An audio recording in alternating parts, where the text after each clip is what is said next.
Oh, here we go. We get to see all these faces. I love you. And I love Scout. And I love us together. And, Hello, Miriam. It's so nice to see you. Hi, Diane. It's so lovely seeing you. How are you doing? Really good. Good. Made lunch and ran up. Good. Feed your boys. yeah, well, did you just have to call a friend and tell him you weren't going to hire him? No, what friend was that? Dang it. Yeah. Well, we are going to get started in just a couple of moments. I could see more people popping on. We are expecting a few more, so if we could just maybe say 2-minute grace period here, and then we'll jump right in. Thanks so much.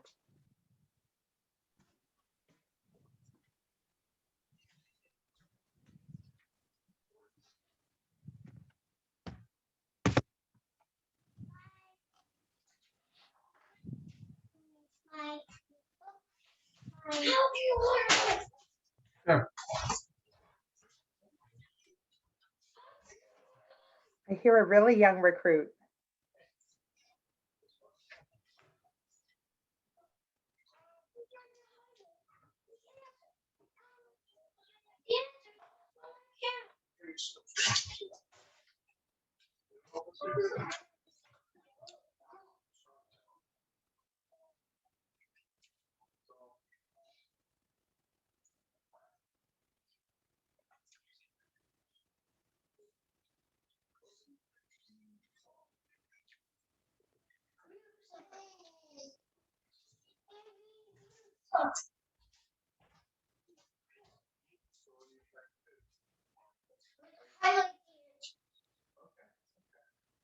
It's really frustrating.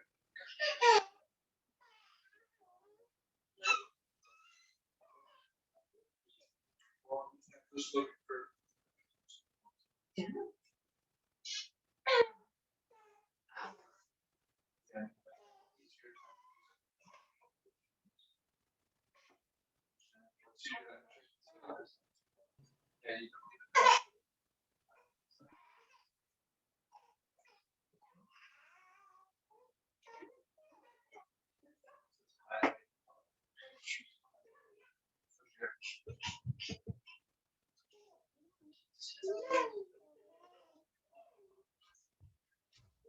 Good boy.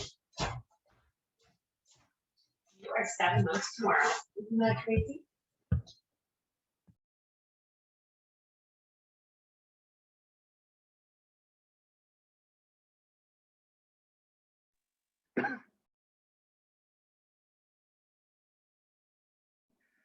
Okay, Bethan, should we get started?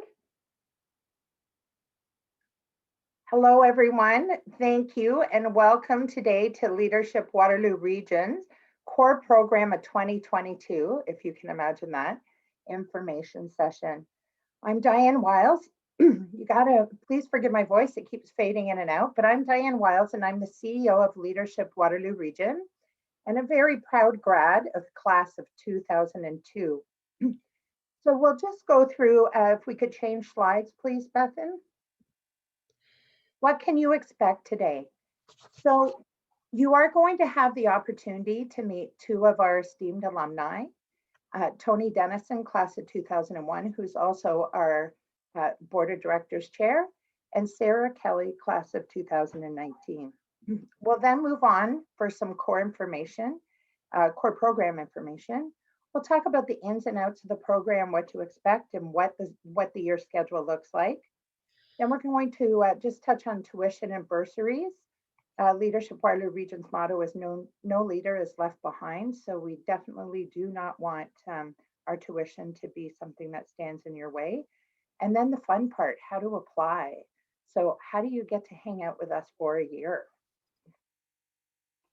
So the next slide, some housekeeping. We ask that you keep your audio on mute. You can ask questions in the chat. If you raise your hand, we'll be able to answer questions along, but until then, just keep it muted, please. Choose your view, speaker versus gallery. I love gallery so I can see everybody at once.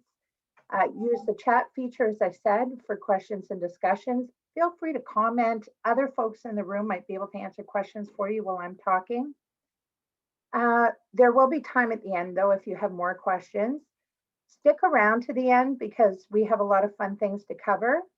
We are recording this session and a follow-up email will come with more details and information on how to apply. Next slide, please.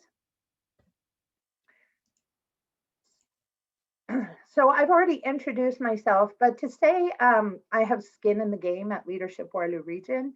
I've been around the second graduating class, so I've been around since 2000 when I started. And since then, I've served on multiple committees, everything except I think the board of directors, and just really feel that community is important and community leadership is something that we all need to strive for, improve.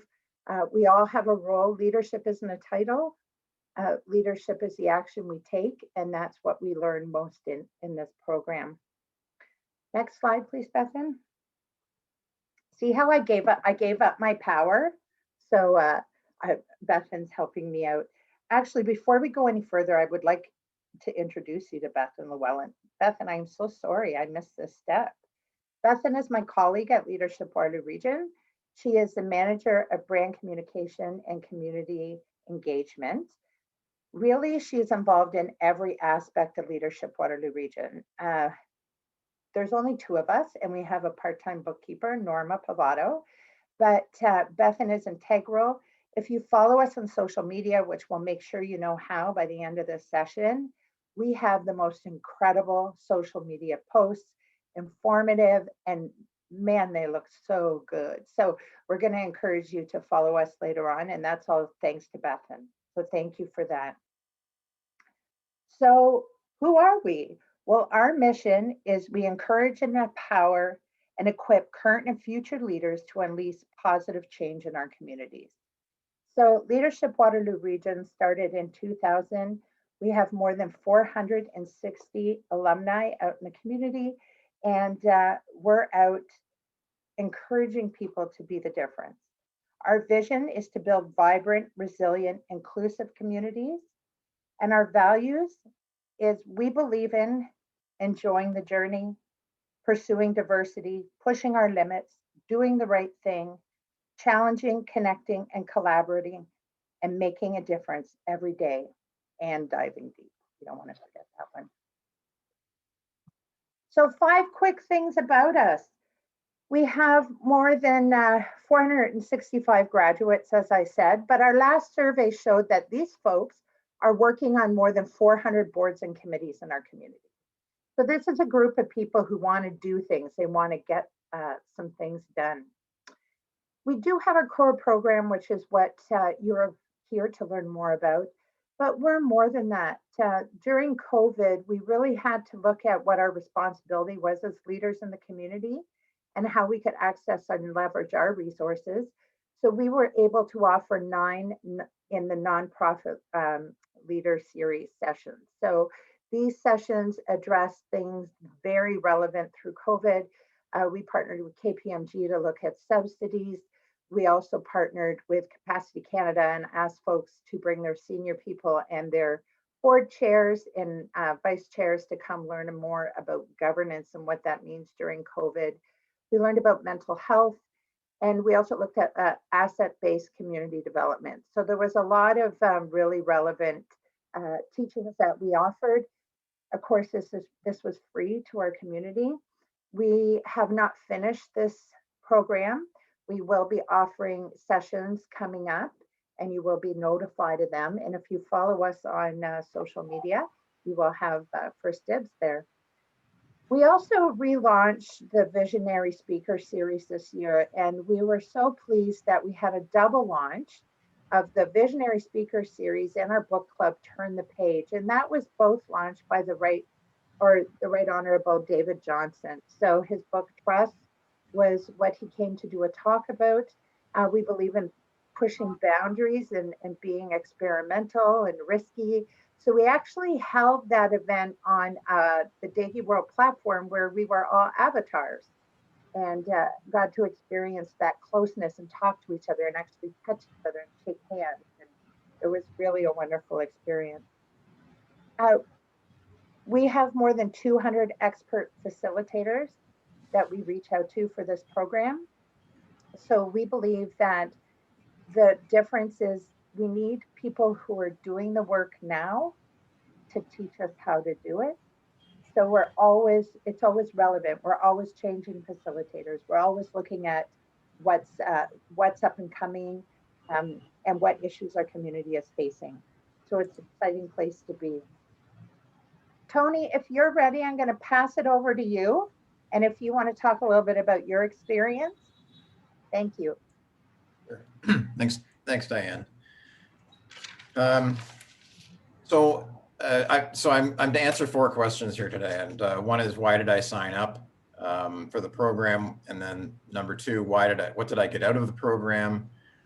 Why have I stayed involved? And how have I stayed involved? So I signed up for the program. We'd had our business for about over 10 years, and I was just looking for some career advancement. And I saw a little article in the newspaper. This was before the first program had even been launched. So the article in the newspaper was kind of light on details, and really all it spoke about was leadership skills. And I thought, oh, this would be good. So I signed up for it, and so that was in 2000 that I actually signed up, and then graduated in 2001. And I was pleasantly surprised to find out that it has had a lot to do with the community as well, and learning about the community. So as far as what I got out of the program, it was really a matter of I didn't know what I didn't know. It's really not it's not really a course or a program. It's more of a launching pad into Waterloo Region. I learned so much about the private sector, the public sector, and the not-for-profit, and how they work together, and how they're all dependent on each other. And I met one of the founders of the program, Dave Graham. I met him and got to know him fairly well, and he invited me to join his Rotary Club, and that was purely because of my meeting him through Leadership Waterloo Region. So, and that fortuitous introduction, made Rotary and Leadership Waterloo Region really my center of influence. They're both very important to me, and both related to Leadership Waterloo Region, obviously. So why have I stayed involved? The alumni was the main reason. I mean, very quickly, the alumni were recognized. So at events, well, first of all, you would get to know all the people that were involved in the program, but you got great recognition at any events. And how have I stayed involved? I've done all kinds of committee work on lots of different committees. I'm on the board for the 2nd time now, and yeah, it's been one of the most important experiences of my career. So. Thank you for that, Tony. And I have to thank you for all the time you've put into Leadership Waterloo Region. Your involvement has been rewarding, not only for the organization, but for myself personally. You're a great leader. And anytime you want to reach out to Tony, he loves to talk Leadership Waterloo Region. So he's a great ambassador. Thank you for that. You're welcome. Now I get to introduce you to Sarah Kelly. Sarah is from the class of 2019. Thank you. Oh, is her screen frozen here? Oh, there you are. There you go. Thank you. Thank you so much for having me. I'm so happy to be here. So I have a couple questions I was asked to answer as well. Why I've stayed involved in the program. Definitely for the community understanding aspect. The program really opened my eyes to the community. I've been involved in the municipal sector for about 10 years. I've volunteered lots. I've done things with not-for-profit, and I was very naive in thinking that I had a good grasp on this community and all that it has to offer. And this program just really opened my eyes to the need in the community, all the ways that we're able to get involved. how the systems work, how they're all interconnected, and was a great introduction to many systems leaders for me.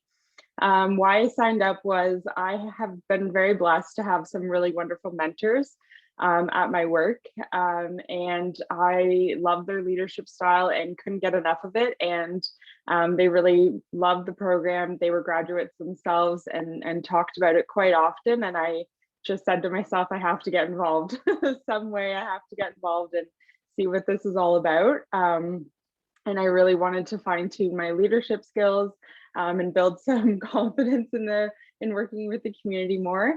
The community development aspect or connection of the curriculum really stood out with me. I love the relationship building. I love having that network to fall back on. And I have personally utilized that network when hosting events or things like that. I have not hesitated to reach out to former classmates to see if they want to get involved. And it's been really wonderful, and it's brought, more impact into the community, and that was through events at work. And so how has it helped me since completing the program? Collaborative readiness, I think, is something that definitely stands out for me, and networking, especially the year that we've all had. Pivot seems to be the word, and it really has helped me to quickly be redeployed to help with other things and understand different leadership styles and what I can bring to the table, and to work with really great leaders amongst the community. It's been a wonderful experience, and yeah, I could gush about it all day. Thank you, Sarah. Sarah was also the valedictorian of her class, because she did have an impact not only on, the community organizations that she volunteers with, but the rest of her classmates, and for sure on me. You were the first class when I came in. So thank you so much, Sarah, for that. Thank you.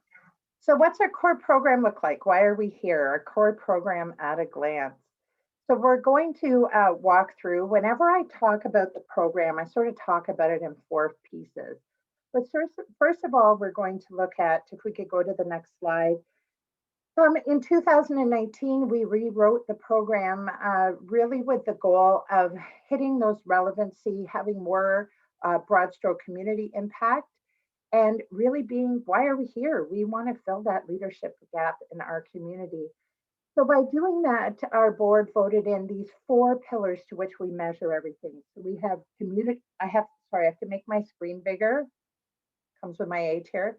We have community understanding, relationship building, collaborative leadership, and community readiness. So all of these 4 pillars tie into our mission, vision, and values, but everything we do in the program has to check box some of these. So as we looked at the program and started to get this new format, we reached out to a lot of the employers. So a lot of people who have put individuals in the program. There was a large survey done before I came on board, and we used that information. And then I was meeting with nonprofits saying, what's important to you? What kind of leaders do you want? So this all tied into the program rewrite. Next slide, please, Bethan. So as I say, I always talk about the program of 4 pieces, but can you imagine all 4 things kind of happening at the same time? But first of all, we learn leadership styles, right? So I always say this program isn't for everyone. It's not about what age you are, it's about a stage in your life. So you have to be willing to look at yourself.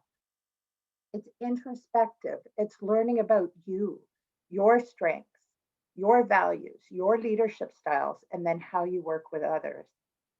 So through this journey, you learn, your core values, your dominant emotions, emotional intelligence. We touch on some neuroscience. We learn about followership, unconscious bias, inclusivity and diversity, truth and reconciliation, coaching, mentoring, governance, and the list goes on. We have a huge list of leadership styles that you will learn throughout the year. Next slide, please, Bethan. The second part, again, all interwoven. Maybe I just like doing this, but anyways, it's all interwoven, is systems. What are the systems we live and work in? How does healthcare work? What about the judicial system? What does a school board look like? You know, how do people get funding? One thing that Leadership Waterloo Region is really, really grateful for and will never take for granted is we have access to the systems.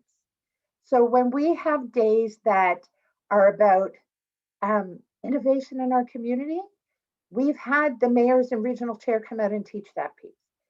We've had access to system leads, people who work within the systems. So you have a better understanding of how the systems work together. The next piece, please. The third part, which really sets us apart, and it's something so memorable, even from my time in 2002, is the experiential. Let's get out in the community and learn. So you will have days, and Jessica, I know, but we have had days at House of Friendship. We have class in a mosque. We have been able to experience so many different nonprofits in the community and systems. What do systems look like? The last time we were able to do an in-person systems tour before COVID, we were lucky enough to go through the judicial system. So our class got to experience police headquarters. So, you know, major crime, tactic, homicide, 911 center. And then we got on a bus and went to the regional courthouse. And there we experienced time with a judge, a prosecutor, and a crown attorney, all looking at that upstream approach and how we can start to solve problems upstream. And that's a big focus in our program. We then had restorative justice session with community justice initiatives. And then back on the bus to the Grand Valley Institute for Women, which is the largest female federal facility in the country. And we not only got to meet with the system leaders there, but we got to meet the women who live there and are serving their time. And we got to look at the diversity and some of the upstream approaches with the Indigenous programming and other programs that are offered. So you can see by experiencing this hands-on, seeing with your own eyes, asking your questions and meeting and learning about what goes into that working in these fields, you can see how systems start to tie together, how they work together, how they're all like little cities within our city, and how they work in a way that they can really improve their service. So when we say getting out in the community, that's something we have West Indian drum circles, we've had Indigenous ceremony. We experience leadership through different cultures, different lenses, and at different locations. So next slide, please, Bethan. So previously, our class had been split up into smaller groups and had worked on projects for nonprofits in the community. So although amazing work was done, we had no guarantees. So if our group was split up to do projects for 5 nonprofits, looking at anything from marketing to recruiting to policy work, it could have been anywhere along the spectrum. We had no guarantee on what people would learn, how much time they would have to commit, and what would happen with that information once they left, once their project was done. So in an effort to have a greater impact, we thought, can you imagine if the class worked on one project and we could filter that information and learning down to our alumni, right? Can you see all the ships in the harbor starting to rise and those over 400 boards and committees in our community? So we formed a partnership with, next slide, please, the Waterloo Institute for Social Innovation and Resilience at the University of Waterloo, better known as WISER. So Dr. Sean Goby, who is just an amazing academic, but an amazing human being, he and I joined forces and started writing program and said, well, we're not in the business of identifying what our community challenges are, but well-being Waterloo Region sure is. And they did a long survey. They were around a few years before we approached them to partner. And they came up with 3 priorities in our community. So that was chronic homelessness and affordable housing, belonging, and children and youth. And we said, as a cohort, can we learn through a solutions lab, can we work on affordable housing? So we're on year 2 of affordable housing now. Next year will also be affordable housing and possible into a year 4. The reason for that is it's a complex issue. So social innovation labs take on community issues that they deem as wicked in the mathematical sense, which means there is no true solution. But you know what? We can move the needle and we can make a difference.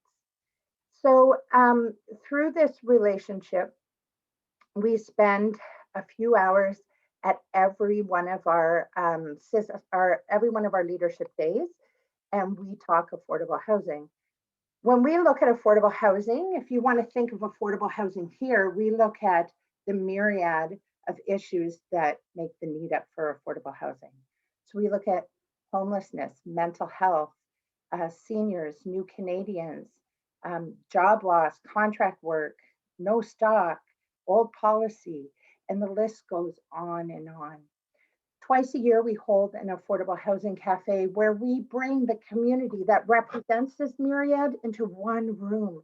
And that is where our class gets to learn the most amazing details of the work that's being done. You get to start those connections for your year-long project. And we have the ear of people who can make a difference, right? So we have government there. We have systems leads.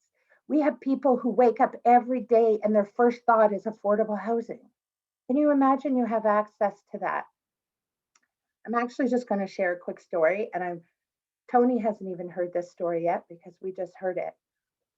So our good friend Al Mills at Extended Family Waterloo Region shared with me last week that at our affordable housing cafe, he met with Ryan Petier. Am I saying Ryan's name incorrectly, Bethan? Petitpierre. Petitpierre. I'm so sorry if you know Ryan. I struggle. I don't know why. And Ryan is the head of housing at Region of Waterloo. And Al, of course, is the executive director at Extended Family. It's about a 6-year waiting list to get on affordable housing, to really find affordable housing. It's a very long wait. But folks with disabilities can't get on that waiting list until they have a support worker, which can be an equal amount of time wait. Can you imagine? So you're 6 years on one list to get 6 years on another. Between those two system leads, those two men who were on a mission, they've now worked with I don't have the name in front of me, the Accessibility Centre of Ontario, and individuals with disabilities are now given a holding place with a physician's letter or support letter on the affordable housing list. So because we can get people, and we'll never take this for granted, because we can get people who don't usually talk to each other in one room, amazing things can happen. And I can't, that is what this affordable housing project is about. So next session, or slide, please.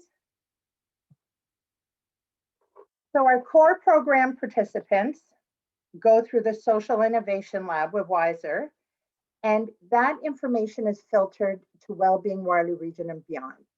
So after the projects are done last year, and in our follow-up email, Bethan, can we include a copy of our impact report?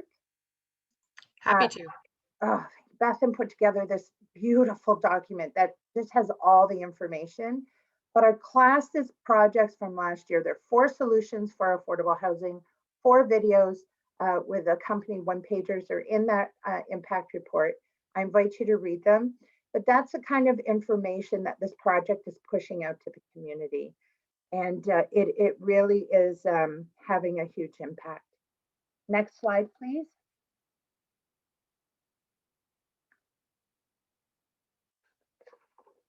I think I turned my page prematurely. So what do we look like? What's our program look like? We run the school year September to June, but we do have an orientation in August where you get to meet your classmates, you get your textbooks, that sort of thing. It is 9 full-day leadership or 9 full-day leadership days. So it's generally the last Thursday of each month, but with March break and Christmas, those months kind of change. But it's a full day, so your employer needs to support you to be off full days once a month. We have 2 half-day World Cafes, which are held outside of class hours. And those are in October and April. Again, I touched on orientation, it's one afternoon. We have an opening retreat, which is 2 full days in September. COVID pending. Without COVID, what happens is we usually take you away to Stratford overnight, and we have just a wonderful experience with a lot of leadership teachings. If we're not in person, which we weren't this year, it is held online, but all those in-person experiences you wouldn't miss out on. You would be able, we would program them in a way that's logical once it's safe to do so. So you wouldn't be missing out on that. We have a closing retreat, which is 2 full days in June, and graduation in November. And that ties in with our end of the year. It's a leadership celebration that we hold in your honor. There is additional out-of-class time spent preparing for leadership days. Like anything, you get an agenda and some homework. We try to mix it up. So sometimes there's a movie or a video, there's articles. Sometimes our speakers say it's really important that this is read ahead. We do have textbooks as well. If the onerous is probably at the very most at peak, I would say 6 to 8 hours a month in addition, and that includes your homework. And next slide, please, Bethan. So the tuition is $4,700 and a $100 application fee. It covers everything. One thing with the tuition, if your employer isn't available to cover that or all of that, I do fundraise for bursaries. So there are bursaries available. I really have the motto we do as an organization, no leader left behind. Bethan, any questions at this point? You tired of hearing me? See, you're a much better audience than my kids. My kids would be like, oh, enough already. Look at that. So let's go on how to apply. So we try to make it really simple. It's online. You have an employer commitment declaration because they need to give you the time off. If you're requesting a bursary, there's an application. That is even something that doesn't go to the selection committee. So that's something that is operational and sits with Bethan and I. So when you're applying for a bursary, it's not widespread. An updated copy of your CV. And believe it or not, this is a big step in your leadership journey, is updating your CV and making sure you're able to do that appropriately. And a letter of support. And that can be from anyone you feel that would be able to speak to your leadership. One thing I also really encourage is a one-on-one with me before the program, because I really want to make sure that it's a right fit, because it's not, we don't take people to the point of application and screening and then it's not a right fit. Because to me, your interview, which is done by alumni, right? So you meet with 2 alumni and that really is step 1 of your leadership journey. So I want to make sure you're prepared for that, some coaching to ensure you have the right language to talk about the amazing person you are and where you want to go in your leadership journey. At any time, reach out to me, Diane at leadershipwr.org. I will talk recruitment anytime. I'd love to hang out with you next year. But until then, there's some other opportunities for you to come in. Next slide, please, Bethan. So we're having our very first Fresh Innovators Waterloo Region on May 6th. And this is a day-long conference where we are recognizing innovation. So at this conference, you could purchase a half-day or full-day ticket. And what happens is we're kicking it off with a slam poet out of London, Fawzia Bognam. Then we're meeting with 4 of the regional mayors and the regional chair to talk about innovation. And then we go into 5 breakout sessions. So you can choose any one of the sessions. We will have 5 breakouts in the morning, 5 breakouts in the afternoon. But the sessions you can attend will be recorded, and you'll have up to 3 months to watch that and interact with the speakers. So you won't miss out on anything. Our speakers include House of Friendship talking about the shelter care system. We have Velocity Concept, Anishinaabe Outreach, and many more. So we're releasing those speakers' names as the days go along. What we're really excited about as well is at the end of the day, we're holding the first ever Fresh Innovator Awards.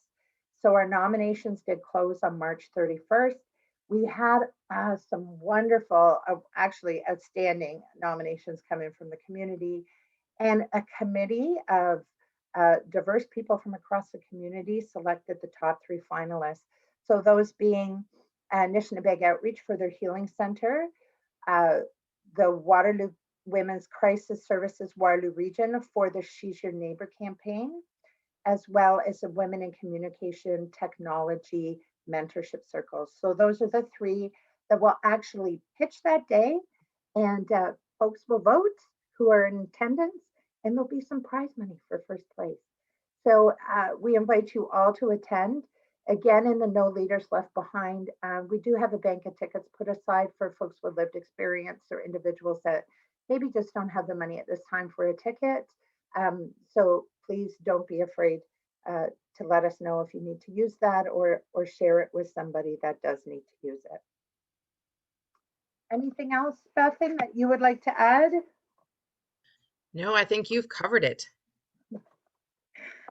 Well, I just want to say it's been a pleasure. Any questions, reach out. I thank Tony and Sarah for your time.